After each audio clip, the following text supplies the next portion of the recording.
Hello everyone, my name is Gray Eagle and I'd like to welcome you to my series on Train Like a Professional, where I will be taking us through some of the scenarios that we usually go through when we go through our annual recurrent training at the airlines. So this is supposed to kind of give like a different perspective and kind of like an inside look as to what really happens once we hop in a simulator, get the engine started up, and get underway. So, as you can see, I have the aircraft all set up here. We are in Atlanta. We're in the Fenix A320 with IA engines. We've started up here in Atlanta. We're on the runway, ready for takeoff. So, before we get underway, just a few caveats before we hop into the scenario and get things started here. There are a few assumptions that are made when we're in training to maximize the most out of our time. One of them is the aircraft will always be at the same weight every time. Every time the scenario loads back in, the aircraft is going to have X passengers and X fuel. It's going to be configured specifically for whatever the scenario is.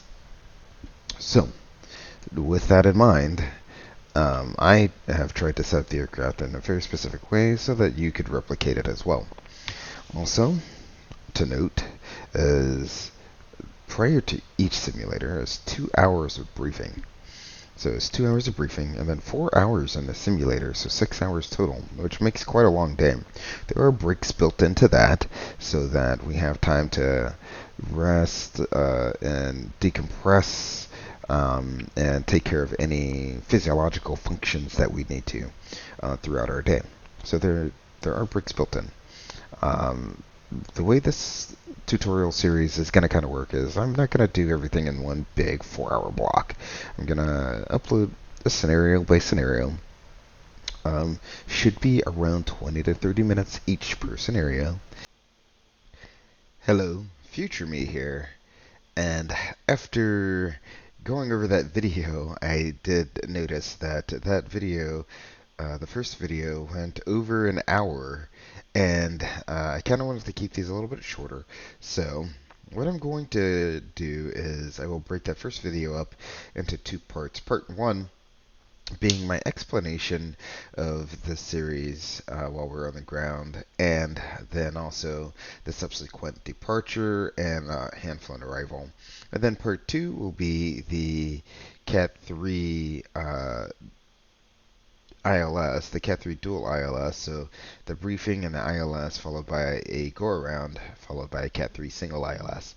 So I think that's how I'm going to break it up, and it should make it a manageable 30 to 33 minutes per video, which should be easier to digest and much more of the format I was looking for.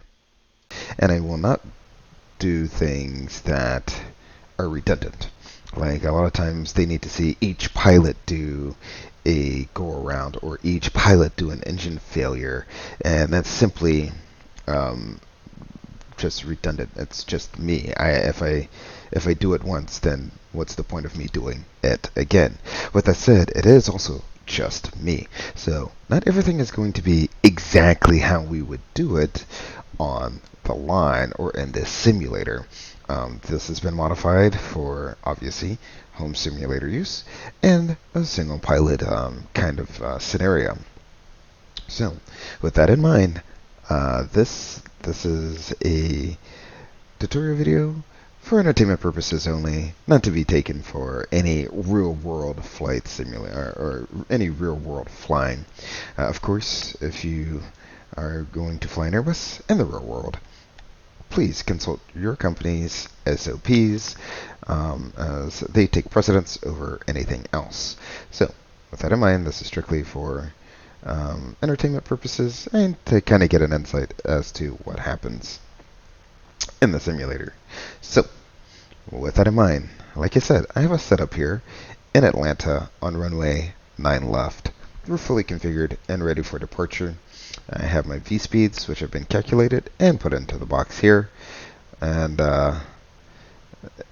just to go over a few things, if you wanted to try and replicate some of the things I'll be doing in these scenarios, I'm going to use, just like we would in the simulator, everything's going to be the same thing every time we take off. So, we have 100 people on board with 2,000 pounds of cargo and 16,000 pounds of fuel in the tanks. That's how we will do every scenario when it comes to our maneuvers training. Out of Atlanta, we will be departing on 9 left, and we'll probably make a return to 9 right. We're currently Atlanta to Savannah, and that's a little foreshadowing for a different video. But we have Atlanta to Savannah and our flight plan here. All of that said, if you want to take a look at what my everything is for takeoff performance, got 9 left, 1 plus F, packs are on, and a takeoff weight of 131.3, which is, if you input all of the stuff on this page and you bring that into this page, you should get 131.3. So the weather conditions, as you can see, looks pretty basic. A 299 or 2 for the altimeter, 15 degrees, 180 at 5. That doesn't seem like the real world weather in Atlanta, and indeed, it is not. The current weather in Atlanta simply will not do for our training purposes. So I have it set up for now to be winds out of the south at 5 knots, steady. And if you want to take a look, here are here's the weather I have here. So out of the south at 5 knots. I don't have a gust in right now. We'll save the gusts for later. And as you can already tell, if we look outside, well, it does not look great outside, does it? Very, very foggy day here in Atlanta, and that's on purpose, because our very first takeoff is going to be a low visibility takeoff. We're going to hand fly the varsity departure out of here, and during this departure, we're going to be behind a A380, and we're going to have to watch out for a little bit of wake turbulence on this departure. So we're going to hand fly our departure, no autopilot, no auto thrust, into the wake turbulence of an A380, and then from there we'll get vectored back around for the ILS to 9 right. The current RVR is undetermined, as in Microsoft Flight Simulator, you can't set a specific RVR. You have to set the weather in such a way that you get kind of like this fogged in condition. So the way I did it was I just set overcast 100%, density 5, scatter 100, and then I just moved the cloud layer to like 1,600 feet below the ground. And that kind of gives you a closer measure of what it would be like to be fogged in. Now, this is not truly 600 RVR. If you can count the stripes, it's probably about 800 or 900 feet RVR. So, not quite accurate, but good enough for our purposes here in the simulator. I may end up changing the weather as we go along through the flight, just as the scenario progresses.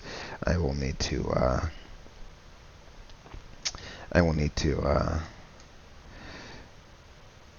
move the weather up a little bit in order to have the scenario work out properly. So let me go into our MCDU here and clear out these messages. Actually, before I do that, one more time, you know what? We have plenty of gas. We're coming right back around. I was going to reload the aircraft, but I will hold off on that. We have plenty of gas for what our scenario requires. So, the last thing before we get started with these scenarios, and just like in the real world, like I said, there's 2 hours of briefing before you hop on the simulator for 4 hours of flying in the simulator. So what I'll do is I'll take the freeze off, which that will be toggled on and off throughout the scenarios as we go through them. But in the briefing room, you'll brief everything, all the maneuvers you're going to be going over for the day, how they should be executed and what they're looking for when you execute them. And a lot of this stuff should be just a refresher. You should already know all the procedures and how to do them. So this is kind of like a glossing over of all the correct things and where they are in the manuals. And if you don't remember them, because some of these procedures we don't do really that often, where you can find them and how you can look them up if you have any questions about them. So all of this is briefed beforehand, and then when you hop in the simulator, it's assumed that everything has been briefed. You're on the runway, you're ready to take off as soon as you get in the simulator. Because, to be honest, there is quite a lot of things they're kind of doing in the simulator to make them maximize your time and their time with you in the simulator. So, with that said, I said we were sitting here in Atlanta with 600 RVR. Well, there is a gotcha right there. 600 RVR. Can I take off with 600 RVR from Atlanta? Well, if we go into our Navigraph charts and bring up the ILS to runway 9 right to Atlanta, it's a Cat 3 ILS with a 300 RVR. That's good. Assuming we have an RVR better than 300, we should be able to get back in to our airport here. So I'll go ahead and put that back up and go back into our little flow chart that we have.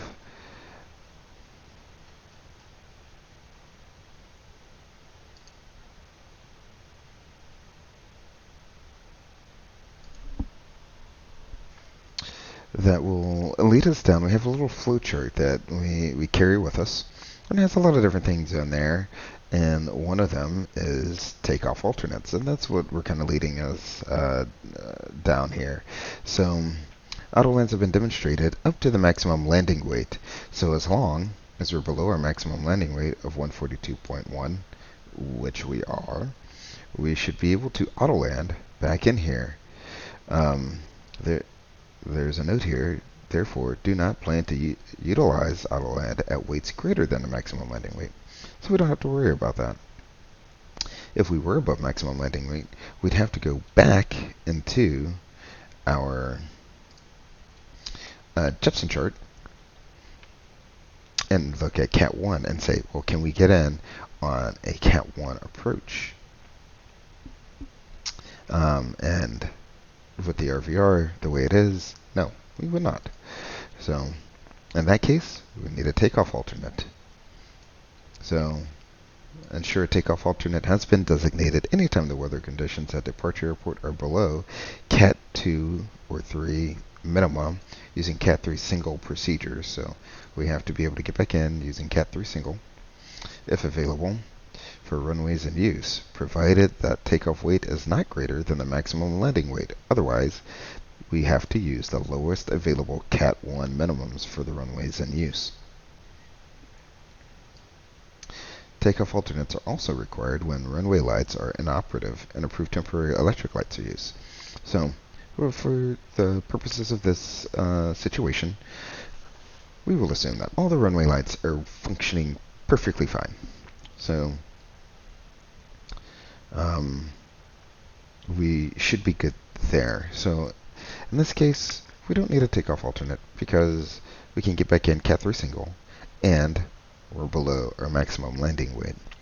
Now let's say we were above our maximum landing weight or we couldn't get back in Cat 3 single. Well then we would just call up dispatch and ask for a takeoff alternate.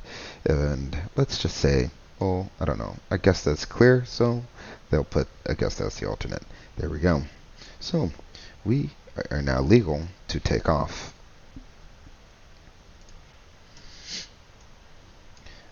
Excellent.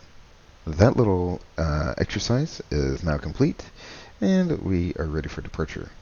This will be a hand-flown departure with the auto thrust off.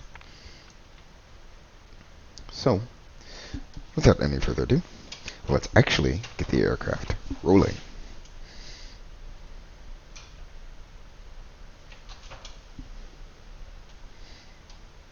So, brakes are released. We'll spool the engines up to 1.05. That's close enough for government work. And move them into the flex detent. Flex, look over, thrust SID.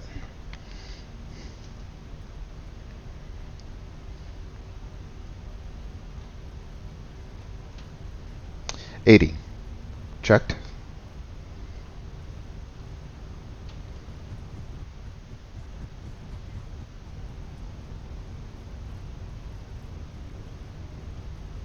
V1. Rotate.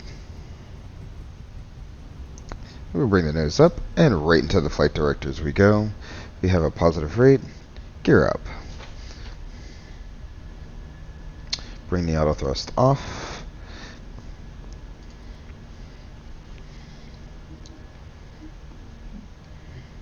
And since there's nothing to really see inside, I'm going to bring my view in a little bit.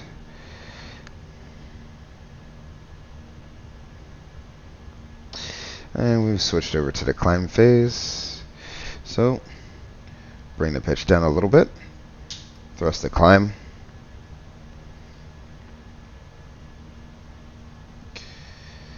And we're hand flying our departure out of here.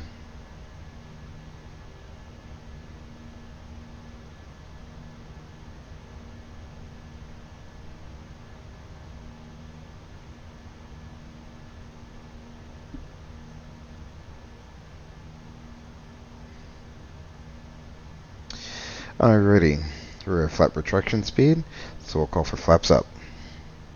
After takeoff checklist. And we're back out into the flight directors here.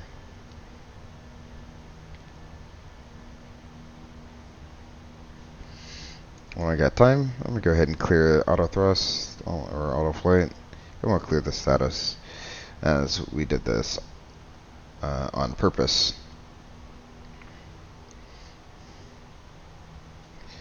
Alright, we're climbing on out, and there's really no way for me to simulate this other than to physically move the side stick. So, what I'm going to do is I'm just going to physically move the side stick and upward, and we'll turn it into the direction there. Oh, and there we go. We've hit the wake turbulence from the A380. So, let's go ahead and recover my aircraft.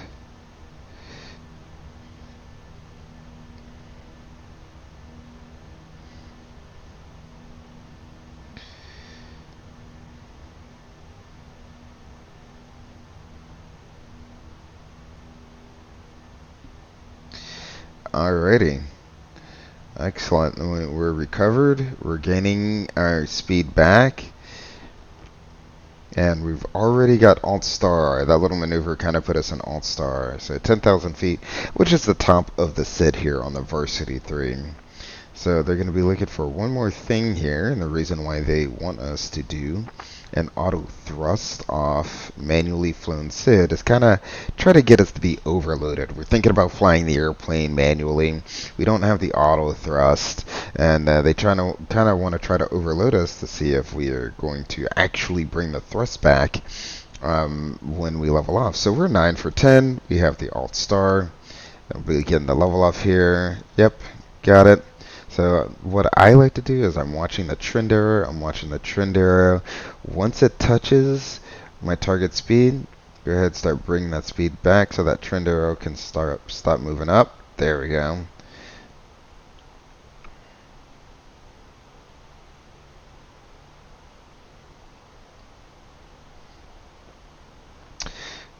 There we go.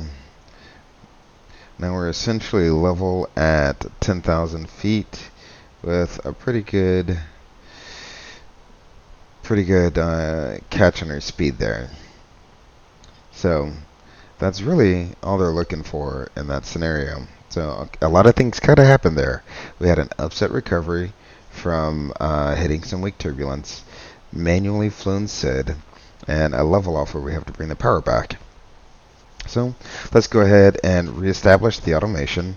So I'll turn the auto thrust on. We'll move it back into the climb detent, and then I'll turn on autopilot number 1. We'll select heading, and let's begin our return back to the airport for the Cat 3 ILS back into Atlanta. So we'll dial in a heading of about 270.